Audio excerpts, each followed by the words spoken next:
Everybody doubts themselves, everybody second guesses themselves, and I doubted myself and I second guessed myself just as much as any other person. But I'd say the difference is no matter what, I knew that I needed to be moving out of my current situation. I went to an event. At that event, I had an epiphany. I created a new vision of myself. And what happened is every day I went to work after that event. Every day I went to work, I felt like I was living an alternative life. Because in my mind, I already had a new vision for myself already created. And that new vision of myself was that I was free. So every day I went into work, I felt in limbo and I didn't feel like I belonged there. I don't know if you've ever felt like you don't belong somewhere, but for me, that was every single day. That kept me focused, because if you're somewhere where you don't feel you belong, if you're in a situation where you don't feel is correct for you, if you feel a sense of unease with what you're doing or who you're surrounded by, if you feel incongruent with yourself, you work very hard to move out of that situation. It's like if you're wearing a piece of clothing that's not you. You feel awkward, and you feel like people are looking at you awkward, and you feel like you don't belong in that shirt or that jacket, and you feel that need to get it off. That's what I felt. That's what I felt every day I went to work. It was incredibly uncomfortable. It wasn't just a momentary feeling. It was pervasive. There wasn't really an option. I started noticing that my doubts and my second guessing were my brain playing tricks on me. And I stopped taking them seriously. I realized that my own doubts and that my second guesses were not my own. That those doubts that bubbled up in my brain, those second guesses about my direction, those were actually what society wanted me to think. And I realized those thoughts were not my own. Those thoughts were society's trying to claw me back into the safety net of that structured corporate world that we've been educated on for our entire lives.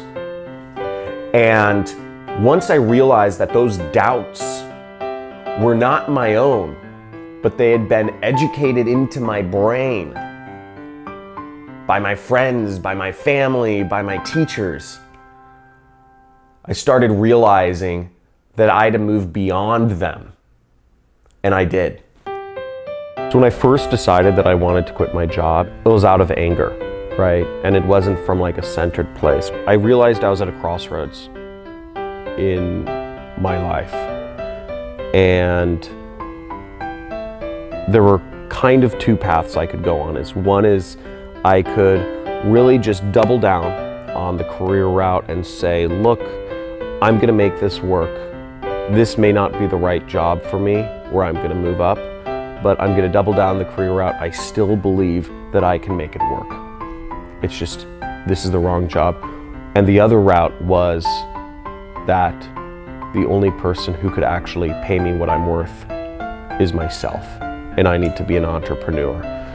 And what helped me make that decision was I kind of projected into the future for each of these routes. I said, if I take route A, where will I be in 1, 2, 5, 10, and 25 years? And I just kind of imagined where my life would go in each of these routes. And what I realized was that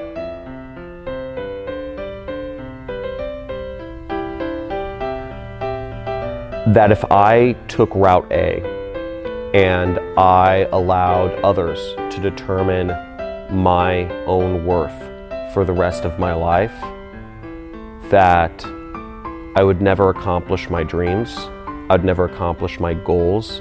I'd never be given the freedom to experience life in the way I wanted to experience, and I'd be constricted to living and working and even dating and marrying people who were convenient, but not actually people I truly connected with on a heart or a soul level. I cried thinking about this going down Route A, which was working a job for the rest of my life, because I realized that it was so easy, that this was such a realistic scenario for me to actually do.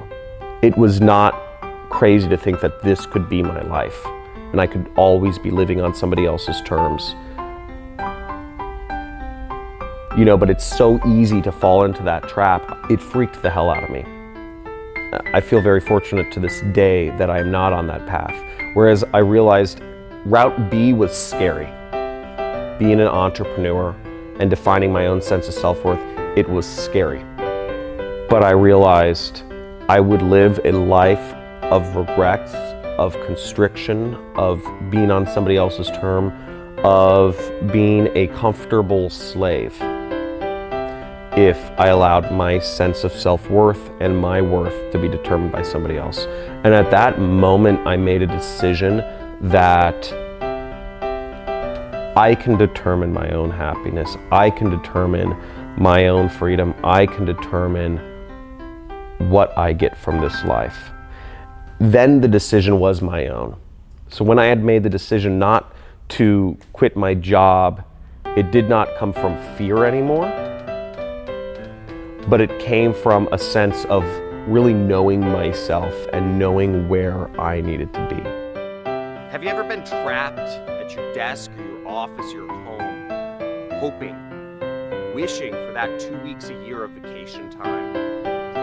I used to, but I've been able to make the transition from working a corporate job to working for myself from anywhere and being able to make millions of dollars per year doing that. Now, in just a second here, I'm going to tell you my story of how I went from nothing, having no technical skills, having no advantages monetarily, and being able to create a business which sustains a life that I love and I'm passionate about. A life where every day is a vacation. Every day I wake up to this view. This is my backyard. I live in Malibu, California, and I've been fortunate enough to learn the mindset that it takes to be successful. I believe anyone can create freedom for themselves and live the life they truly dream about. Doubt used to cause me to hold myself back in life and in business. Fears of others' judgments, the judgments of my family, my friends, people I wanted to impress, used to hold me back from living the life that I truly deserve. Now, once I learned to control those doubts, once I could learn to control those fears of judgments from others, I was able to live a life that I truly enjoy. And being able to control your fears and your doubts of judgments of others and society will set you free. In just a second, I'll tell you my story of how I've been able to overcome doubts and the striving to be of perfection in my own self to create a business that makes me millions of dollars per year and living a life of a dream. I have been living my whole life in fear that I would disappoint my parents, that I would not live up to the grades and the degrees that I got in college. I was living in fear of people's judgment. I was living in fear of being different. But once I started realizing that all the power is within myself, that anything I want in life, I don't need to worry about others judging my self-worth. The only person that can judge where I want to go in life and my own personal self-worth is myself. Not a boss, not my family, not the judgment of my friends and peers and coworkers. And once I overcame that fear, I realized that I was limitless and I was able to do anything I wanted to do. Losing everything I owned was obviously a massive personal setback. In a weird way, it was actually quite liberating because it helped me realize what is truly the most important things in life to me. I didn't think the fire was actually going to come to my house. I didn't think it would actually happen to me. I woke up and the sky was a reddish color, but then it turned black. I noticed the reason the sky turned black was because a tree had just collapsed and sent up a mountain of soot that blacked out the sun. So at that point I realized I had to get out. I had to get out immediately within the next 5 minutes. The winds were blowing 70 miles an hour. There were ashes flying everywhere. There were embers flying everywhere. And my neighbor's yard is on fire. Everything I'd accumulated throughout my entire life and my animals were just in my house. This was our dream piece of property that we had bought just a few months prior. In the span of 3 seconds, I had to decide what I could take with me and what I had to leave behind, and I couldn't take much with me. Within that 3 seconds, my mind started going to, what other special things do I need to keep with me? And my mind started going off into some directions. I said, oh, there's some special pictures, maybe my computer, maybe my Xbox, and then it just said, it's all junk. It's all junk, and I need to leave it all behind because I don't have time. But in that 3 seconds, I had to decide what do I bring with me and what do I not. Really, it came down to my animals. What I realized was at the end of the day, it's really about the people and the animals that you love and the connections that you have in this world, and everything else is just kind of temporary. But those connections to your friends or your family or your animals, those can't be sacrificed. Those are the most important things in the world. It's so funny how much time I have spent trying to accumulate that $8,000 couch, that multi-million-dollar home, that $2,000 HTC Vive virtual reality setup. It took my house burning down for me to realize that stuff is meaningless. And if you're still in the mindset of trying to accumulate things and money and fancy cars and houses, you're approaching life the wrong way. In a weird way, it was actually quite liberating because it helped me realize what is truly the most important things in life to me, which are family, friends, and the experiences we share together. That's all you really need at the end of the day, and I'm perfectly happy.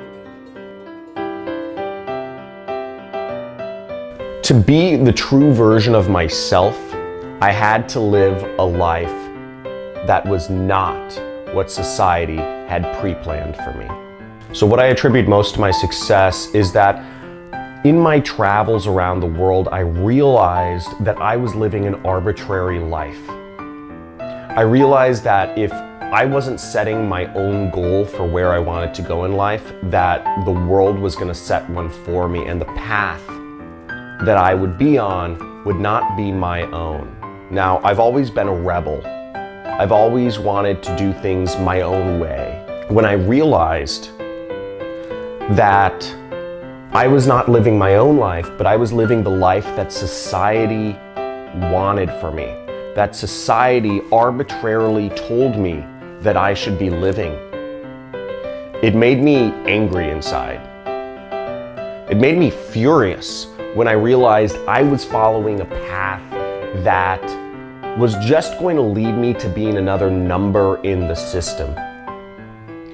And from working the corporate world, I also came to the conclusion that there are doors that are closed to you. The corporate world is not set up for you to be the most successful version of yourself that you can possibly be. So when I started realizing that I needed to set my own goals, and I needed to define life for myself, that's when I started moving forward in life. So I'd say in a sense it came out of anger that I was not living my own life, that I was living what society wanted for me. That drove me forward to try to be a truer version of myself. I'm kind of embarrassed to admit, but it took me about 4 years to start working for myself. I'd been trying since 2009 to start my own business, and I started a number of businesses and make some money in fits and spurts.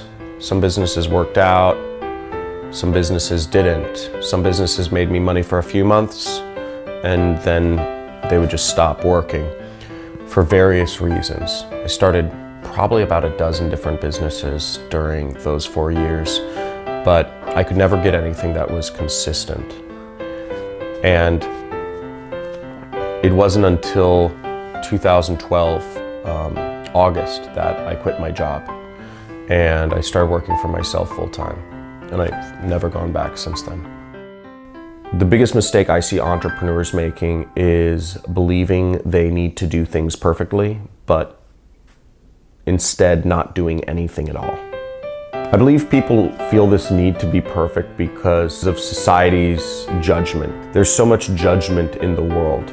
There's so much judgment on people to start a business and immediately be successful. There's so much judgment from society of people looking at your Instagram photos. There's so much judgment from society in all aspects of our lives. What I realized was that society's judgment was not me being myself.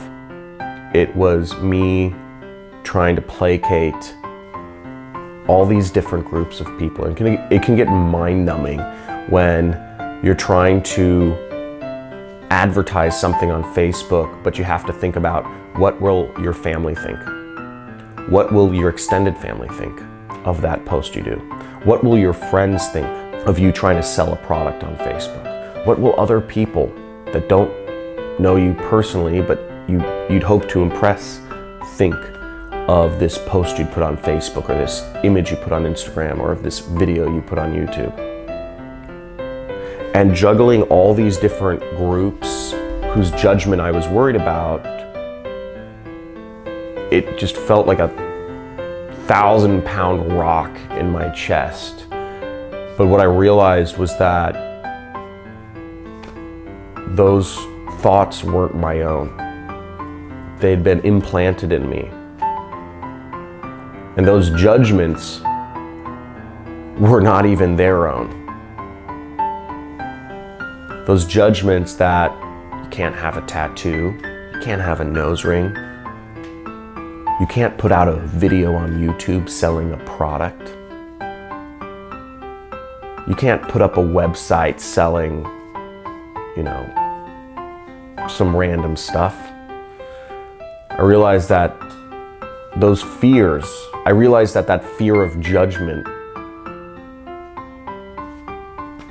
was not my own thoughts. They were somebody else's thoughts. And that those thoughts of those other people were somebody else's thoughts before them. They'd been implanted in their brains.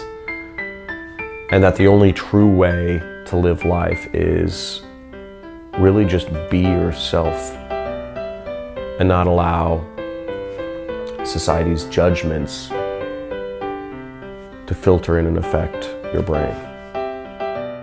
How I defined success for myself was really, I just looked all around me on Instagram, on Facebook, on YouTube, and I saw so many people living lives of freedom and luxury and fun and adventure.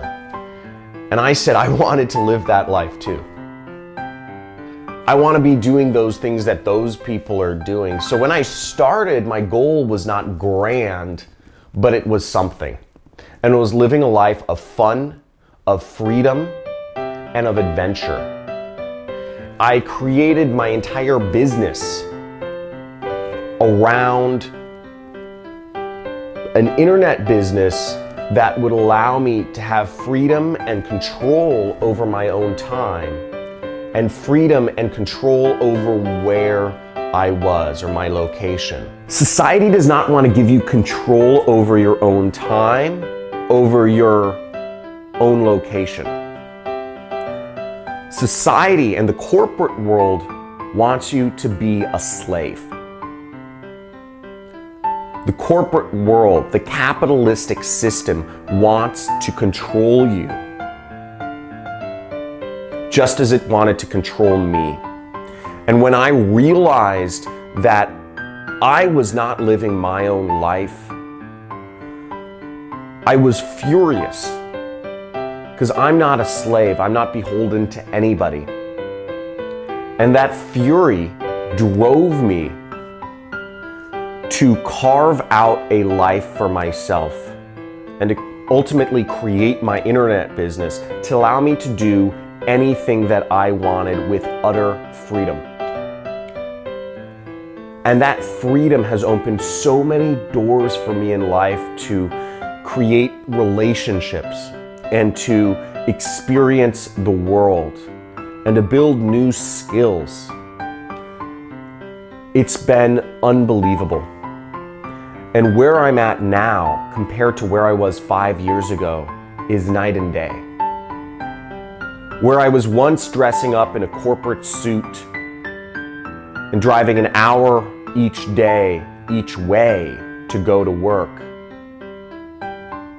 Working for a company selling products that I didn't even fully believe in.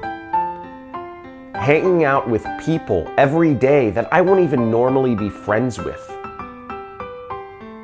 Ultimately, going home every single night dissatisfied with who I was where I was 5 years ago. Compared to where I am today, every day I wake up with a blank slate. Every day is a new day for me to decide where I want to go, what I want to be, what I want to do, whether it's in my personal life or my business, it doesn't matter. And that freedom is invigorating. And today, it's my new normal. And I believe it should be everybody's normal. Success loves speed. Keeping that momentum going is the most important thing when you start making money in business. And for me, when I was able to go full-time when working for myself and running my own business, it just opened the floodgates. Instead of having to only be able to work nights on my internet business, I had the whole day. And for me at the time, I had very few friends. I didn't have a girlfriend. I didn't have a family. And I had very few things or responsibilities. So I guess in one sense I did have an advantage because I had all the time in the world, but I also had a lot of opportunities to spend my time in other ways.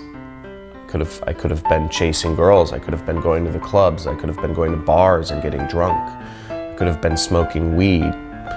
And I know a lot of entrepreneurs who once they start working for themselves, they'll get drunk during the day, they'll smoke weed in the morning, they'll travel around the world full time and not work on their business, or they'll be dating lots of girls and they lose sight of actually creating momentum in their business.